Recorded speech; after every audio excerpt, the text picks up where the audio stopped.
Hey guys, and welcome into another new video here on the channel. Today we're going to be heading over to the Sleeper app, and we are going to be doing a 12-team half-point PPR fantasy football mock draft. Now, if you guys have been following the channel for a while now, you know that I just absolutely am enamored with fantasy football. It's pretty much all my life throughout the whole fall season.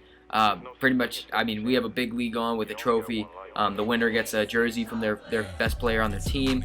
It's a pretty, we've been doing it for such a long time. It's a very fun time for us, so I've loved doing it. I also have a radio show on it that comes on blazeradioonline.com later on in the season as well. So fantasy football is basically my whole life. So with it being a part of my life as much as it is, I know how much I love it being a part of my life in the NFL. So I know that NFL fans love fantasy football as well. It's one of the most popular things. So what we're going to be doing today is we're going to head over to the Sleeper app here, which we're already on, and we're going to be doing a 12-team mock draft. Now, if you haven't used the Sleeper app, it is the best fantasy football app for your mock drafts, if not for your actual leagues. They have a very good setup here with the sims, the CPU sims of the draft picks pretty quickly. You can get some, you can, honestly, I'm not even lying, I do this on the toilet, man. You can do this at any time. It's about 5 minutes to do. I mean, you can do whatever. I have 8 hours per pick just so that way I can explain my picks and everything like that. But I just think it's going to be very fun to do. I do want to actually get a subscriber team or league going by the fall, but obviously I'm going to get that more down the line, more when the channel grows as well. But if it's something that you're interested in, definitely keep on the lookout for that. But in order to pick out where we're going to be picking, what better way to do it than head over to a random number generator here that I have up 1 through 12. We're going to generate a number here. We are going to be pick 11. So right by the turn there, we're going to be selecting here at pick 11. And we are pretty much ready to start the draft if you ask me. So we're already claimed in, and I think we can go ahead and start the draft. Alright, so now looking at how the board's going, McCaffrey first with Thomas second, Kamara third, Saquon fourth, Devontae Adams, Julio Jones, Tyreek Hill, DeAndre Hopkins all go in a row, with Zeke and Dalvin Cook being there as well. So that was a pretty big run-on of guys that are playing the receiver position. More or less the first round is going to be running backs a lot more. But I mean, with it being PPR, you can understand how it's going to be a bunch of receivers going there. I mean, I understand all those guys get a lot of receptions, but that is definitely a kind of a cool thing to do. But when you look at what we have now, we have a lot of running backs still on the board, and when you look at what we can get here, just looking at the running back position, we have Joe Mixon, Josh Jacobs, Nick Chubb, etc. Derrick Henry still on the board as well. Those are guys that I really do like. When we go to the receiver position, you know, Chris Godwin and Evans are still on there. Antonio Brown is up there. I don't think he's going to be getting picked. He'll probably get picked in this, but I don't think he's going to be getting picked up for a team. Godwin was the projected pick here, and as much as I like Godwin, I think I'm going to have to pass there.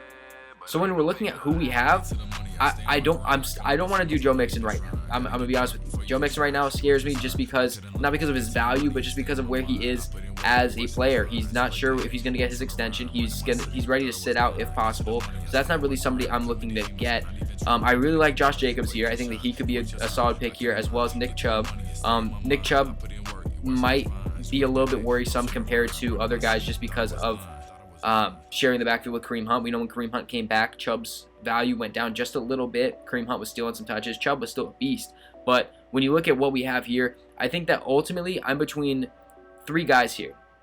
And there's one guy I think we can get later on. But I think actually we can get both these guys later on. So what I'm going to do is I'm going to take my gut feeling here is I'm going to take Josh Jacobs here with pick 11. I don't think this is bad value for him. He had an amazing rookie year. Vegas is looking to make a spark next year in their new team. Gruden's going to stick with his guns. Now they have a receiving core. It's going to be a lot better for Jacobs to get volume. He's not going to be able to get stopped behind the backfield because once he got figured out later in the season, he got injured. It was a big problem, but I believe in Josh Jacobs. At pick 11, I don't think it's a bad pick at all. We're going to select Josh Jacobs here.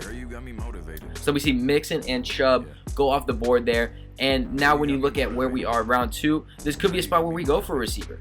And right now, when I'm looking at it, I have pretty much 3 guys in mind, right? And to mark out those guys here is going to be Amari Cooper. I'll put a little star on him. Amari Cooper is definitely somebody I'm looking at here. I am looking at Chris Godwin, as Godwin is an absolute monster from what we see in the past 2 years. I just don't know how he's going to be with Brady, but overall he is a beast. And then back at the running back spot, we got Derrick Henry, and a little bit farther down, there he is, Miles Sanders. Are guys I'm all looking at right now. And the reason I'm looking at these guys is pretty simple. When you look at what Derrick Henry can do in Tennessee, especially with how the receiving is, he just runs through everybody. He gets you those points. He's not really a PPR weapon, but he is worth the value. Miles Sanders is a PPR weapon. He has no Jordan Howard in that backfield anymore, but it's saying he's going to go around the 30 mark, which is probably around this spot here in the 3rd round, which I could see, so it is a little bit high to be reaching for him. And I think that getting a top receiver is probably the best option we can do at this moment in time. So let's go with the best receiver in our opinion here, and that's going to be Chris Godwin from Tampa Bay. I think he'll finish up his season like he did last year. I don't think he's going to regress much with Tom Brady. But going over who is going after Chris Godwin here as the draft is fizzling through, we're seeing all these different guys here go. After Chris Godwin, it was Aaron Jones at 2-3, Fournette 2-4, Kittle, Lamar Jackson, Derrick Henry ended up going middle of the 2nd round, Kenny Golladay, Amari Cooper, both very solid picks there. Melvin Gordon at 2-10, Mike Evans, and then Antonio Brown at 2-12. If Antonio Brown gets picked up, it's a good value, but 3-1, Travis Kelce, Patrick Mahomes fell at 3-2, Le'Veon Bell at 3-3, Thielen, Chris Carson, Miles Sanders, like I said, ended up going that middle 3rd round, so we did miss out on him. Cooper Kupp, Devontae Freeman, Tyler Lockett, and Devin Singletary is the pick right before us. So now, looking at where the team is at right now, we have a lot of options we can do. So you look, the tight end position is still there. We could go after Ertz and Andrews. I think it is a little early for a tight end. I think that we can wait at least another round if that's somebody we want to go. When you look at quarterback, you have Deshaun Watson, Russell Wilson, Kyler Murray, etc. I think we can get a quarterback late in the draft and be okay. So when you look at the running back market already is pretty much depleted. You look at all these green squares that are gone, and that is a big deal, which is why running back in the first 2 rounds is not a bad idea for anybody. If you get 2 running backs back to back, it is not a bad move at all. I really like doing that. I do that last year. I did Bell and Gurley. Didn't work out for me in the long run. I messed up with some trades and stuff in the earlier parts of the season, and that's kind of what screwed me. But if I went Josh Jacobs here and Derrick Henry, like I was thinking, I think that would be a good value, because then, I mean, look, we would still be able to get Keenan Allen or DJ Shark as our number 2 or number 1 receiver, and I don't think those are very much bad weapons at the receiver market. I really don't. So now looking at the running back market, there's still some good talent here. It's just a lot of these guys have a little asterisk next to their name because, you know, Philip Lindsay has Melvin Ingram there. You have Marlon Mack, who has DeAndre Swift there, or is it Jonathan Taylor? DeAndre Swift's in Detroit, and Jonathan Taylor's in Indy, I think. Or it's the other way around. No. Swift's in Indy, Taylor's in Detroit. It's etc. There's rookies anywhere. Eckler, I like. I do like Eckler there. Connor, I'm not a big fan of. People really like Connor. It would be a solid fit here, but I don't think I'm going to take him. And I don't think I'm taking a running back here at all. I think that somebody that I'm looking at right now is probably going to be there within the next 2 picks, because we do have the turn right here. So I think I'm going to go receiver. And when you look at the receivers left, you have a bunch of them. DK Metcalf is the guy who jumps out to me because of his upside this year. Keenan Allen is obviously a beast. DJ Shark is obviously a beast. It's pretty much, honestly, between these 2 right here, Keenan Allen and DJ Shark. Shark had an amazing season last year. Do we think he's going to build off of that? That's the question. And I think that he can. I really do. I think Gardner is going to be a solid quarterback for them. And I think they're going to be playing from behind a lot more than the Chargers are. When it comes to the Chargers, you have Herbert. Is Herbert going to be able to play with Keenan Allen? Are they going to run Tyrod Taylor? It's a lot of question marks there. So is Keenan Allen the best player available right now? Yes. Am I going to take him over DJ Chark? I'm not sure yet. I'm talking more so I can try and figure it out. I think that, I mean, where are we at right now? I mean, this is the 30th pick in the draft. No, this is 12, 24. So this will be 36. We're at pick 35, and Keenan Allen's still on the board. I'm going to end up taking Keenan Allen, and that is going to be where we go with. Then they go with James Conner and Deshaun Watson. So now we have a big pick here. We could take DJ Chark, and our running back position will look pretty slim if we do that. But here's where I'm at right now. It's either between DJ Chark, Kenyon Drake, or you go over to the tight end position and you take Darren Waller. Those are my guys right now. Now, Darren Waller is still a little bit down there. I think we can get him probably at our next pick. Hopefully. It's possible he goes. So I think it's really between DJ Chark and Kenyon Drake. And do we want to take Kenyon Drake this high? I don't know. And that's really where I'm at. I think that if it comes down to it and I have to take David Johnson, my number 2 running back, or I have to go for a Tevin Coleman. I think those are guys I'm okay with taking. I think I'm going to take DJ Chark because he had such a great season last year. Having Godwin, Allen, and Chark as receivers in a PPR is going to be very massive for us. It's going to be huge for us. I'm sorry that that keeps popping up, but I think it's going to be great for us, and I think that that is something that we would want to do. So let's get these three guys. Obviously, this isn't a real team, but this is just kind of to show. I mean, here's the thing. I love doing mock drafts because it really helps you when it comes to actually drafting. If you're like us in our league, where we do an online draft, or an offline draft, I mean, we're all in person, you really need to have your notes studied. You need to be ready to pick your picks the right way and be ready to do what you want. So that's really where I'm at here. I like where we're at as of right now. And when you look at what we have still on the board, our tight end is still on the board here, and I think he'll be there around the next one. Now, here's the thing. If we have 2 flexes in this league, it's a very high-scoring league and stuff like that, so there are 2 flexes. Do we want to take a best available player in Stephon Diggs in Buffalo? Diggs here in round 5 is pretty crazy. We do need a running back. We have to be smart here, because if we take Diggs, we're not taking a tight end this round. So we need to be smart here. We need to take a running back. I know that. And I think that I'm not taking the risk on Geis. I think it's either David Johnson or Tevin Coleman at this point in time, or Todd Gurley. And now we're in round 5. Man, this is tough. I think. Do we think a Todd Gurley will fall to us? Because that's really where I'm at, is who would fall. Man, I really like what Diggs can bring to us, especially in Buffalo. I'm taking Stephon Diggs here. Metcalf goes off the board, and so does Cooper. We go to the tight end position. Gronk's still going to... I think we're taking a running back here. I think we're going to go with our gut. We're going to take David Johnson as well here in round 6. So now we're going to hope that the tight ends fall. A lot of teams don't have tight ends yet. So I don't think we're going to get Waller, who we did want, as he does go there at 6'9". But we do have a lot of options at the tight end position here. Gronkowski is a big upside guy, and I think tight end positions are a little bit expendable as well, especially in this upcoming year. I think there's going to be a lot of guys who surprise a lot of us. So Evan Ingram just went right before our pick, which does stink, but when we look at the tight end, it's Noah Fant or Gronkowski. It's really all I'm deciding between right now. Gronk being back with Brady, we know Brady trusts Gronk, so that connection's going to be there already. Noah Fant in Denver, I think it's good, but I think they actually have a lot of weapons now in Denver to where he's going to fall off. So I'm probably going to take Gronkowski with the next pick because they already have Hooper. There's no way they're going to take another tight end. I know that for a fact. I think the best place to go is running back here. Now, because we already have 4 receivers, we need to take a running back. And once again, we could take a quarterback here. Dak Prescott just went off the board. Quarterback is a spot that we could be looking at. But like I said, I think quarterback is a position where if you get somebody in the later rounds, they'll still be able to do well. And there's a couple of sleepers I have in mind for a later round quarterback who might not look as good on paper as a Russell Wilson or Dak Prescott, but can give you those points that you need. Because in reality, the only ones that are really going to make a difference are Lamar Jackson and Patrick Mahomes, in my opinion, because those are the 2 guys that will get 40-50 because of what they can do all around. But when you look at what we have here on the board right now, Tevin Coleman is a solid pick. When he came back, he was a beast for San Francisco. They have such a crowded backfield, though. They let go of Matt Breida, which I do like that they did. But having Coleman, with McKinnon supposed to be coming back, and with how Mostert played in the playoffs, I think that it's going to be a little bit of a risk. James White is just a PPR god because that's all he does. He doesn't really run the ball. I want a guy who can run the actual football. So I'm between 2 guys here, Matt Breida and Todd Gurley. And I'm going with the upside of Todd Gurley. You know, he has this offseason to be healthy again.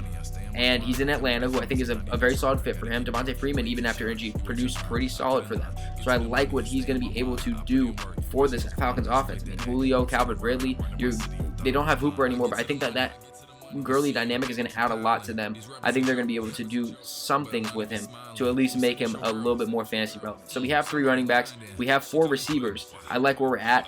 Now we go into maybe a quarterback here. I like Josh Allen, so Josh Allen would probably be my selection if I go quarterback. Like I said, I think we're going to go later. I think we're going to go with the tight end here. We're not going to wait and take a risk. We're going to take Rob Gronkowski. Yes, Gronkowski is a year out. He was doing wrestling. He was doing all this different stuff. I think he's going to get back into game shape. He has an offseason to do it. He's going to be working out right away. But the main thing is that he's back with his quarterback, Tom Brady. We know what Tom Brady did for Gronkowski. Is there an injury concern? Yes. We're probably going to have to draft another tight end sometime in this draft because we don't know what Gronkowski is going to come out of. But when we look at what we can get from him, I think it's huge. Now we see quarterbacks are going off the board pretty high, and there are some guys here. Look, you still have a lot of great quarterbacks here. Drew Brees going to produce fantasy numbers. Daniel Jones going to produce fantasy numbers. Goff is a very solid quarterback. He will probably produce. Darnold, I'm a little bit worried for. Stafford, a little bit worried for. Brady will be fine. Same with Burrow. I mean, you have a lot of options at quarterback. That's why I'm saying if you're not willing to take Lamar or Patrick Mahomes in your first 3 rounds, you can wait for a quarterback. That's my personal belief. Last year, I ended up taking Baker probably around this spot. Didn't work out for me, but I was able to replace him. I ended up having Daniel Jones for most of the year, who did pretty well for me. I think I had, who else did I have? I had someone else who was producing pretty solid for me as well. But Kirk Cousins is a guy who does produce fantasy numbers well, but with no Diggs, it's a little bit more of a risk. But when you look at what we have a full-fledged offense already. 2 running backs, 3 receivers, a tight end, 2 flex. So we're set there. We can just kind of get guys that we want to look at. So when you look at who's there on the flex market, there's some options. There are definitely some options. I'm looking more towards a running back because we do have 2 risks here with David Johnson and Todd Gurley. We don't really know what we're going to get out of them. So I definitely another running back would look to be a solid pick here, but I'm not really in love with any of these guys. Mostert is solid. Henderson, I don't think is going to win the job. Freeman is not going to have any role in that offense, in my opinion. Latavius Murray will probably have a role, but it's going to be a little limited. I like guys down here who are pretty far down. I like Cam Akers for the Rams. I think he's going to have an upside pick. I like Keyshawn Vaughn for Tampa Bay. Jordan Howard's there for Miami. That's a good pick for value as well. So I'm definitely going to take a break on the running back position. I'm going to wait till round 11 to take another running back, and we'll see if that pans out. Like I said, this is just to kind of figure out stuff. So when you look at who is still on the board, you have Emmanuel Sanders in New Orleans. You have Robbie Anderson in Carolina. You have Sammy Watkins in KC. You have Darius Slayton in the Giants. Now, Slayton has a huge upside. He was producing very well last season for the Giants. He actually won the champion in our league, the championship, because he had such a good last few weeks. Slayton's upside is immense. He's a great route runner. He's got good speed. And this is half-point PPR. So when you look at where we're at, I think Darius Slayton is going to be our selection here because of that upside. Now, if you're looking for more of a safer pick, you're not really sure how Slayton is going to go into the next thing, I highly recommend Golden Tate. Golden Tate falls down the draft boards every year. It's kind of like that Mark Ingram type. He's always going to fall down, but he always produces. This is a guy who's going to get you PPR because of his ability to get open and catch those short and intermediate routes. He's going to get 8 or 7 receptions a game, and that's going to get you at least solid points if you need him to fill in for a bench week or if he has a good matchup. I think it's a very solid thing to do. I think the Giants offense is a very underrated offense to bet on in this fantasy season, especially in these later rounds. Another guy you look at is a Tyrell Williams down here because he's a big play touchdown guy. But overall, there's a lot of different guys. Like I said, I think we're going to take a break and wait for a running back because I like the guys down there a little bit more. We're actually going to go for another receiver. I don't know why I just choked up. We're going to go for another receiver here, and that's going to be Sammy Watkins. Sammy Watkins, he produces well. It's just he has to stay healthy. And now we're pretty much set at the receiver position. We have all the rotation we need at the receiver position. We're going to be able to take a running back when needed. And we see the running backs are starting to come off the board here, and that's good. But still, the guys that we were looking at are still going to be on the board, which is a great thing. Golden Tate just went right before us. So you look at the running backs we all talked about. Cam Akers is right there. DeAndre Swift's still there. Jordan Howard's still there. Keyshawn Vaughn is still there. They're all we have all these guys that are still available here that we like. So what I'm going to do is I'm going to scoop up who I said I was going to scoop up, Cam Akers here. Maybe a little bit early for him. Yes, I think that the upside is there. I think he's going to overtake this position. So if a Todd Gurley or David Johnson injury happens to happen, which it usually does, you have a guy who probably will be progressing and becoming a better running back throughout the season to where you can slap him in there. Now, we do need a quarterback. It's between Brees and Daniel Jones. And one thing I like to do is I like to have a receiver quarterback combo on my team. Now, we didn't take Sanders, so Brees wouldn't make sense completely. And Brees is an absolute beast. You can get great weeks out of Brees, and there's nothing wrong with taking Brees. But I'm going to take Daniel Jones for one reason and one reason why. In order to win fantasy football, in my personal opinion, you have to have a quarterback who can get you at least 30 yards on the ground a game. At least 30 yards on the ground a game. Daniel Jones had a couple rushing touchdowns last year. He was able to get out of the pocket and run the ball a lot more. He has Jason Garrett being his new offensive coordinator, who had Dak Prescott have power runs for him. So it's definitely going to be a different offense, but I think it's going to be built around Daniel Jones and Saquon Barkley. I think there's going to be a lot of option plays. I think there's going to be a lot of RPOs. So getting a guy like Daniel Jones, who is going to be able to get out of the pocket pocket is just a slight edge over a guy like Drew Brees. I think that Daniel Jones has a lot of upside. Yes, this is a Giants fan speaking. I do believe in the Giants a lot more than other people, but when you look at the personnel moves that they made, when you look at the coaching that they've made, Jason Garrett, how his offense is run, you can see similarities between the offense that the Giants have and the offense that the Cowboys have had, you know? They don't have Amari Cooper, unfortunately. I mean, Darius Slayton is probably the closest comparison you can have to it, is an early Amari Cooper, but obviously not drafted as high.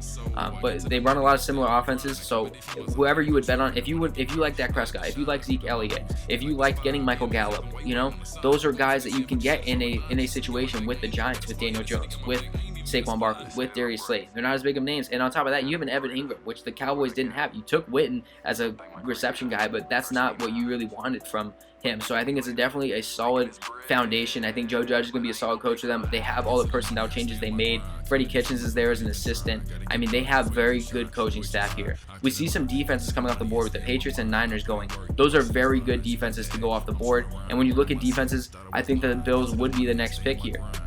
Do we want to reach on a defense? We only got 4 more rounds here. I think this is a good spot to have a defense. If you want to get a defense here and you want to get one of the top tier defenses, unfortunately we don't get San Francisco, but we can get a defense like Buffalo. And I love Buffalo's defense. I think they're going to be a very good defense this year. We're going to take them here. And now TJ Hawkinson goes off the board with Andy Isabella. So now we're pretty much sitting pretty. We can kind of take whoever we want. So when you look at the running back market, a lot of the guys we wanted are gone, unfortunately. There's not anybody that I'm looking at that I really would like. Maybe go for an Adrian Peterson later on or a Dion Lewis in the Giants offense. I think that those would be good, but I don't want to overstack on Giants players because you can't have too many of the same players. We do need another tight end because of what Gronk had for us, but I think that the best way to go is to go with a receiver here. Even though we have a lot, it's to go with a rookie in Henry Ruggs, in my opinion. They took him high, first receiver off the board. They're going to get him integrated in that offense. So let's take him. Let's see what he can do because players are expendable. Always remember that. If right now, if there might be a time where Sammy Watkins never touches my starting roster, I might be able to ship him for somebody else. Same with Henry Ruggs. You know, it's all about upside. It's all about playing the market. It's being a general manager. That's really what it is. So yes, we do have a lot of receivers, but when you look at the team as a whole, what we can do with it, how expendable it's going to be, as we see a run on kickers and defenses here, all the running backs we pretty much were looking at are still going to be there. So I do think we do need to take another running back. Do I want Chase Edmonds? I don't think so. I like Edmonds, but I think that Kenyon Drake's offense is where it's at, and I think that Benjamin will actually take some snaps as well. So that is going to be a little bit of a worrisome thing to do. So I think I'm going to take a tight end here, and I'll take a running back on the turn because I want to make sure I get a tight end that I actually want. And when we look at what we have here, Will Disley's always a beast out of Seattle. Jonnu Smith's good in Tennessee, but I'm actually going to take Eric Ebron out of Pittsburgh. I think that his upside with Big Ben coming back is sky high, and look, all the running backs are still there. So I think that at this point we can go for a best available player, and looking through these running backs, there's not anybody that I'm like, oh wow, how are they all the way down here? So we're gonna go look. I mean, Frank Gore will probably get snaps, but overall Chase Edmonds we're actually gonna take from Arizona. I don't really believe as much in him, but when we're in round 16 of this deep of a draft, I think it's the best thing to do because of what we are going to have for our team. And that is going to be it for the draft. We didn't end up taking a kicker. I didn't actually realize that was the last round, unfortunately. But another thing about this is that we can make moves. I mean, if this was a real draft right now, this was a league. I mean, you look at what it is. We have from, I mean, what's today? May 6th till September to make a trade. To make one trade. That's it. To make one trade to give somebody 2 players and go pick up a kicker. And when you look at all the kickers that are taken, the guy who I usually take in Michael Badgley from the Chargers or Aldrick Rosas from the Giants is still there. They're both very solid kickers. Hauschka's gone, you know. Elliott's gone. Okay, Dan Bailey's gone. I'm not really Harrison Butker, I like. Justin Tucker, I like. Other than that, I'm not taking any of these guys. Gostkowski's not even on a team, so I don't know why they have them there. But overall, we're going to go look at our roster here. And we're going to move my face cam over here for a second. So what we have here as a starting roster, we have Daniel Jones as our quarterback with Josh Jacobs and David Johnson as our running backs. Our receiving core ends up being Chris Godwin, Keenan Allen, and DJ Sharp with Gronkowski at tight end Then we go down to our flexes. We have Stephon Diggs and Todd Gurley as our flex. Like I said, we don't have a kicker right now. Worst comes to worst, we cut Chase Edmonds and we pick up a kicker. It's really that simple with the Bills defense. Then we look at our bench: Darius Slayton, Sammy Watkins, Cam Akers, Henry Ruggs, Eric Ebron, and Chase Edmonds. So now what we were able to do here is, when you look at what our team can do, Daniel Jones will be our starting quarterback until he proves that he shouldn't be, right? Josh Jacobs is set in there. Whoever has the better matchup between David Johnson and Todd Gurley will be that running back slot. But what we've created here is a way for us to just get the best playmakers out there. Godwin, Keenan Allen, DJ Chark are pretty much locked in for every week, as well as Stephon Diggs. Those are 4 amazing receivers to have. Gronk, as long as he's healthy, he's locked in. So when we look, if David Johnson is injured, if Gurley's injured, or maybe they have a bad matchup, or maybe they tweak something, they're going to get limited reps. Well, you look at what we have on our bench. We could plug in Henry Ruggs. We could plug in Darius Slayton, Sammy Watkins, Cam Akers if he's doing well, even Chase Edmonds if he's got a good matchup, or maybe Kenyon Drake goes down. There's a lot of versatility with these teams. When you look at other teams in this draft, let's just see. Can we just go look at another team? Let's go with slot 4. How about we do that? Let's see what the number 4 overall picks team looks like. He's got Matt Ryan with Saquon Barkley, David Montgomery. Now, not a bad start. He ends up with Amari Cooper, Adam Thielen, and Robert Woods. Now, here's the thing. This team is not sexy, but it is going to get a job done, and that's something that's really cool to see. So when you look at what Matt Ryan's going to bring you, it's solid points. I think it's a little high for him to go round 9, but overall, that's not a bad start. Then you look at Saquon Barkley, obviously a pick 4, that is a steal. David Montgomery, we don't really know what David Montgomery's going to be as an NFL running back. When we saw him play last year, nothing really stood out to me as like, oh, this guy's going to be the real deal. He kind of just looked like an average running back to me. That's just my personal opinion. It could be wrong, could be right. I don't know, but personally, he did not fit the Nagy offense I thought, and I also don't think he's going to be that great of a running back, so it's a bit of a risk to take him into round 4. Then you look at what you get an Amari Cooper at the end of the 2nd round. Super solid pick. I love that Amari Cooper pick. He might get a little bit less receptions because CeeDee Lamb is there now, but we'll see how that goes. Adam Thielen, great in theory. Thielen has dealt with injuries, which is kind of worrisome, and now he's the only real receiver in Minnesota. They drafted Justin Jefferson. We hope that he can pan out to be something, but overall, it's going to be the Adam Thielen show, so there's going to be a lot of people shading his way. It's going to be a lot harder for him to get grabs. He is a polished route runner, though, so he is definitely going to get you points for your fantasy team. When we go back up to, round 4 when he was taken by the 4th guy? Round 3. The next receivers taken were Kupp, Lockett, and then Keenan Allen by us, with DJ Chark being there. I probably would have taken all 4 of these guys before Thielen, personally. If Thielen was still on the board here, I would have thought about it, but I think that these guys are all going to have a little bit higher upsides than what Thielen has this year, even though he has opened up a lot of more targets without Diggs there. Then you look at Robert Woods. Robert Woods, again, another guy where you think that it's a solid pick. He's going to get you solid points, and I agree with that. But we have to see how this offense is. Their offensive line is poor. They have a rookie running back, no more Gurley back there. No more Cooks. It's definitely a lot of question marks. So it's not a bad pick, but it's not really a great one. They ended up snagging Waller, which is a great tight end to have. I love Darren Waller. I think his upside's huge. Hollywood Brown, once again, another guy. He had some injuries last year. We don't really know what we're getting out of him as a player yet. We really don't. We know this Ravens offense isn't really a passing offense. It's pretty much pounding the ball with Lamar and Mark Ingram and now J.K. Dobbins. So what we're going to get out of Hollywood Brown is that kind of, he'll either get you 6 or 7 points, or he'll get you 16 because of a long touchdown. So Ronald Jones, once again, we don't even know if he's going to win the job from Keyshawn Vaughn. I think Keyshawn Vaughn has a good chance of stealing. They have the best kicker in Justin Tucker.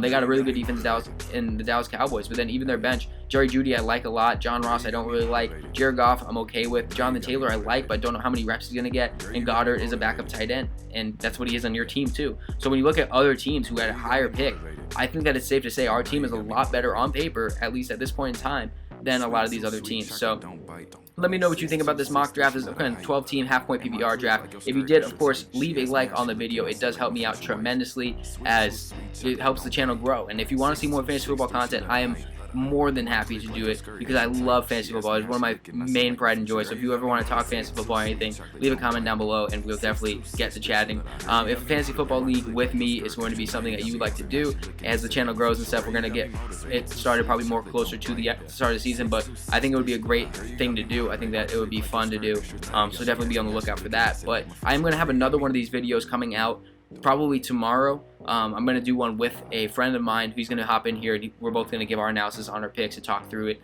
as well. So if you did enjoy this one, obviously it wasn't the most technically sound video as the camera was popping up and whatever it was, but I think that this wasn't too bad for the first mock draft for fantasy football of the year. Obviously it's a lot earlier than we've bargained for. But hey, let's get some NFL content out there. Let's not forget this NFL offseason, even though OTAs and rookie mini camps will be starting soon, we can't forget that, you know, the football season is still as close as it can be at this moment in time. So like I said, if you did enjoy the video, please leave a like. If you didn't, just refresh the page, check it out again, and let me know what you think about it the second time. And without further ado, that is going to be for me, and I'll see you guys in the next one.